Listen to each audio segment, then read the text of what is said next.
Hello everyone, कैसे हैं आप सब। आई होप सब अच्छे होंगे। चलिए आज हम बनाते हैं सांभर और इडली। ये बहुत ही फटाफट से बन जाता है। अगर आप इस तरीके से बनाओगे तो ये आप इतनी जल्दी बनेगा कि आपको पता भी नहीं चलेगा। सबसे पहले हम लेंगे एक कढ़ाई, उसमें मैंने डाला है सरसों का तेल। और जब हमारा सरसों का तेल अच्छे से गर्म हो जाएगा उसमें मैंने डाली है सरसों, कड़ी पत्ते और लाल मिर्च। जब ये अच्छे तरीके से भुन जाए तो हम इसमें डालेंगे अपनी बारीक कटी हुई सब्जियाँ। जो भी सब्जियां आपके पास अवेलेबल हो वो आप वो सब्जियां यूज़ कर सकते हैं। यहाँ पर मैंने यूज़ किया है घिया, पेठा और गाजर। इन सारी चीज़ों को अच्छे से मिलाने के बाद हम पहले 2 मिनट तक इस सब्ज़ी को अच्छे तरीके से भून लेंगे। अब हम इसमें डालेंगे नमक, लाल मिर्च, हल्दी, धनिया और सांभर मसाला। इन सारे मसालों को डालने के बाद हम इन सब्जियों को मसाले में अच्छे तरीके से भून लेंगे। यहाँ पर मैंने इसमें डाली है एक बारीक कटी हुई हरी मिर्च। अब इन सारी सब्जियों को और मसालों को हम हाई फ्लेम पर अच्छे तरीके से भूनेंगे। जो हमारा मसाला है वो अच्छी तरीके से सब्जियों में मिक्स हो जाए। जैसा कि आप देख रहे हो कि मैं कंटिन्यू सब्जी को चला रही हूँ, जिससे वो मसाले हैं अच्छे तरीके से सब्जी में मिक्स हो जाएँ और हमारी सब्ज़ी अच्छे से भुन जाए। 2-3 मिनट तक हम इस सब्ज़ी को हाई फ्लेम पर ही भुनने देंगे। इसके बाद हम सब्ज़ी को ढककर रख दें। हम सब्ज़ी को ढक देंगे और हम अपनी गैस का फ्लेम मीडियम टू हाई कर देंगे। यहाँ पर हमारे 2-3 मिनट हो चुके हैं और मैंने अब अपनी सब्ज़ी को ढक दिया है और इस गैस का फ्लेम भी मैंने यहाँ पर मीडियम कर दिया है। इस सब्ज़ी की कढ़ाई को मैंने अब ट्रांसफ़र कर दिया है दूसरी गैस पर और अब हम चढ़ाते हैं अपनी दाल यानी कि अपनी सांभर। यहाँ पर मैंने पहले कुकर में पानी को उबलने के लिए रख दिया था और जब हमारा पानी अच्छे तरीके से उबल गया था फिर मैंने डाली थी इसमें दाल। और अब हम इसमें डालेंगे नमक और हल्दी। और मैं अभी इस पर कुकर का ढक्कन लगाऊंगी नहीं, क्योंकि जो इसके ऊपर का झाग है वो निकालना बहुत ज़रूरी होता है।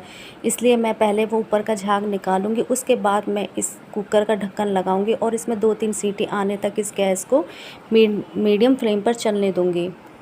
यहाँ पर बीच में मैं अपनी सब्ज़ी को भी चेक कर रही हूँ कि हमारी सब्ज़ी कहीं जली तो नहीं है या फिर कच्ची तो नहीं रही है।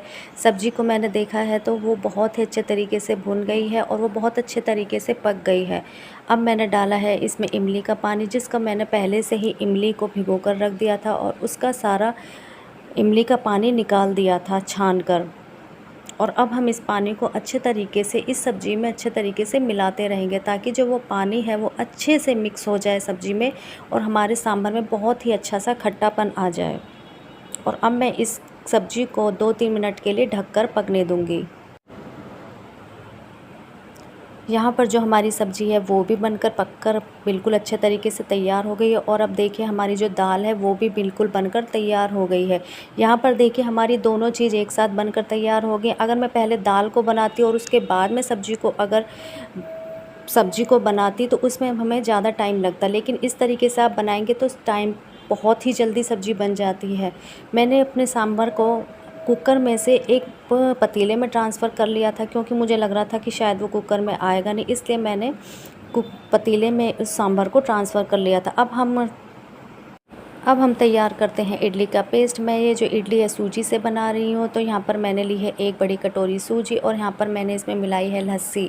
इस दोनों चीज़ों को मिलाने के बाद मैं इसको 10 मिनट तक रेस्ट के लिए छोड़ दूँगी।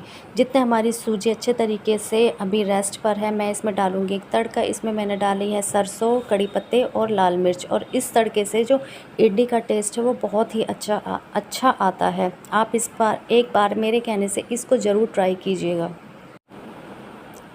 यहाँ पर जो हमारा इडली का पेस्ट है वो भी बिल्कुल बनकर तैयार हो गया है। और हम अपनी इडली का पेस्ट को इस मोल्ड में यानी कि सांचे में बनाऊंगी मैं इडली को। तो मैं इस मोल्ड में पहले ही सरसों का तेल से इसको ग्रीस कर लिया था और मैं अपनी सारी इडली का पेस्ट इसमें फिल कर लिया है। अब मैं इस मोल्ड को कुकर में रख कर बहुत ही सेफ्टी से रखना है, क्योंकि इसमें हाथ जलने का डर रहता है। तो मैं बहुत ही आराम से रख रही थी ताकि कहीं मेरा हाथ पर टच ना हो जाए।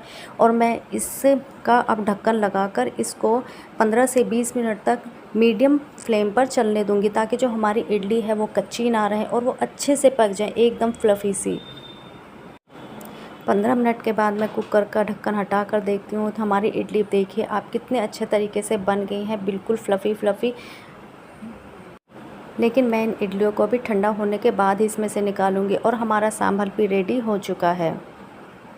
तो यहाँ पर देखिए जो मेरी तीनों चीज़ें हैं ये मेरी बिल्कुल 1 घंटे में बनकर तैयार हो गई हैं। तो मेरी ये रेसिपी आपको कैसी लगी प्लीज़ कमेंट बॉक्स में ज़रूर बताइएगा। मिलती हूँ आपसे अगली वीडियो में।